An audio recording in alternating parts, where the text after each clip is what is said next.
Hello, Matt. Hi there. Lady Westmacott is all by herself in the saloon. Maybe you'd like to visit her later. Sure. The lady tells exciting stories. I know. She's my favorite writer. She told me that it's not much fun to write detective novels. She'd rather write something else, but her fans always want the same thing. They made her rich and famous. I told her to write what she wants to write. If it's good, someone will buy it. And if not, at least she had fun writing it. Then she smiled and nodded. She said it was a good idea. I have to leave again. Sure.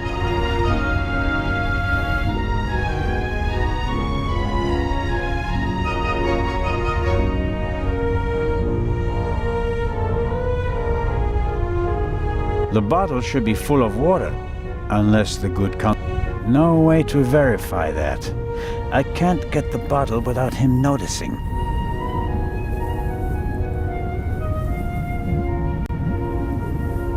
If I had some ammo, I'm sure I could hit the bottle.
Mr. Kreitzer, come on, you have to give me a bit more.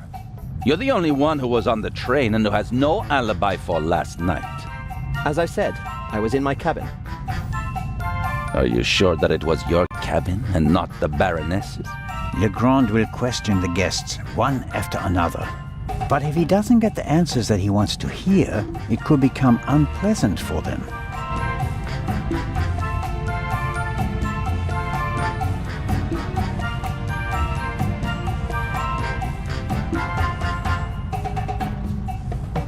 Lady Westmacott, may I bother you for a moment? By all means, Mr. Zellner.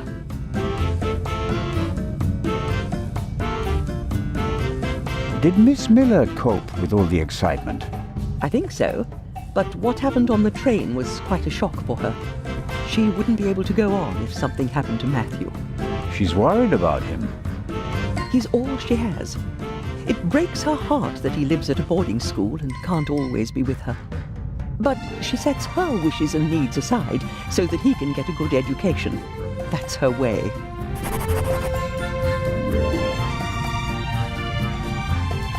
And the idea to send Matt to a boarding school Was mine.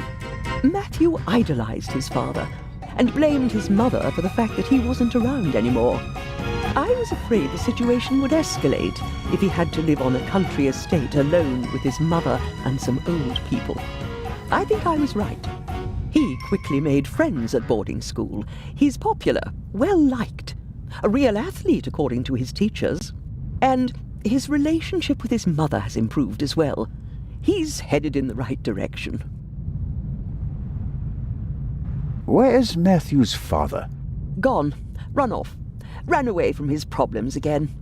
He drank a lot, more and more after each setback. It's better for both of them this way.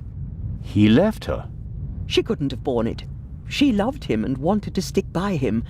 She fell out with her family over him. They couldn't understand her.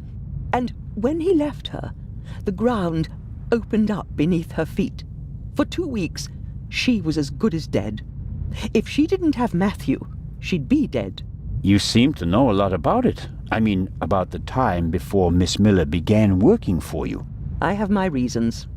And Matthew, do you care as deeply about the children of your other employees? If you fail with your own child, you hope to do better with others, Constable.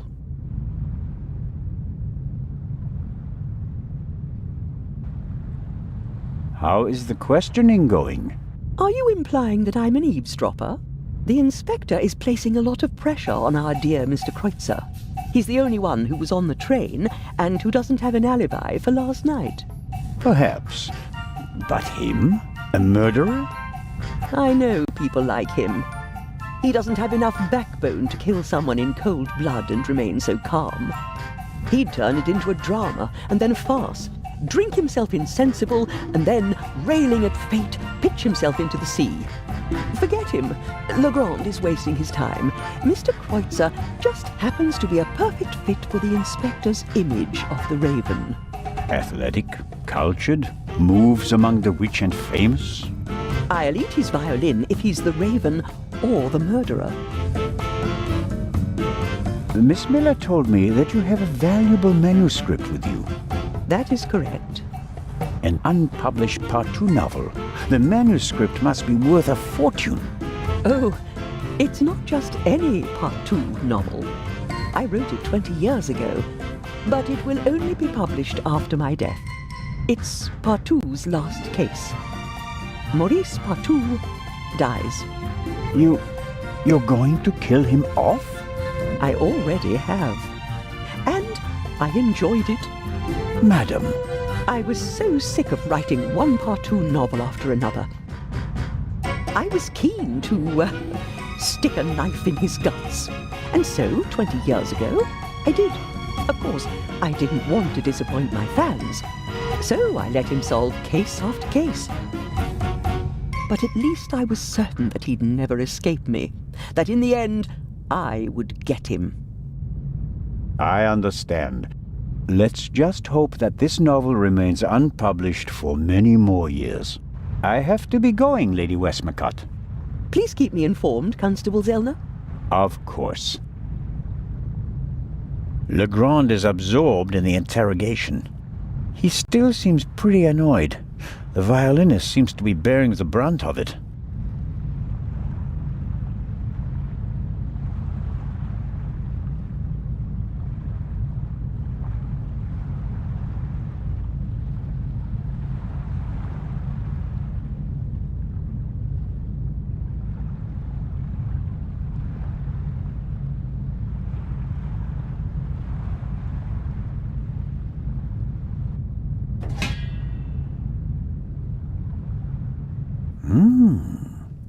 English ham and eggs. One advantage on an international trip is the international breakfast. Many of my fellow countrymen think it's outrageous to eat fried bacon, sausages, or anything heavy for breakfast. I, on the other hand, think ham and eggs are the only worthwhile contribution the English have made to international cuisine.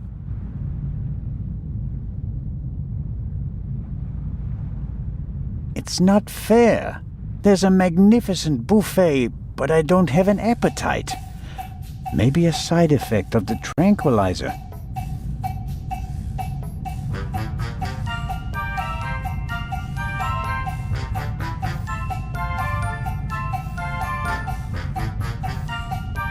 Excellent.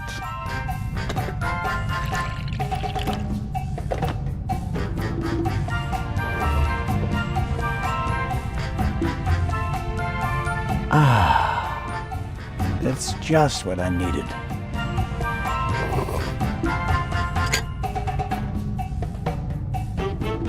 Coffee is not bad at all, but 1 cup is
The door frame was damaged when Dr. Gebhardt kicked it in.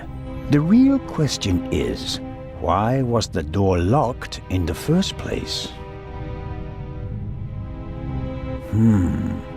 Assuming the murderer isn't a magician, and the Baroness locked the door herself before she went to bed, the murderer couldn't have left the cabin through the door. So, the murderer must have still been in here when Dr. Gebhardt kicked the door in, which is unlikely because someone would have seen him, or he found another way out of the cabin.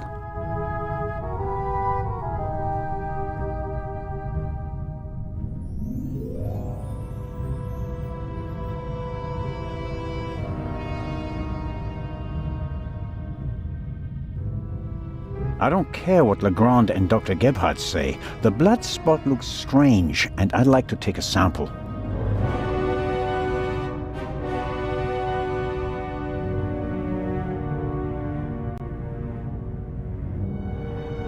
I don't care what Legrand...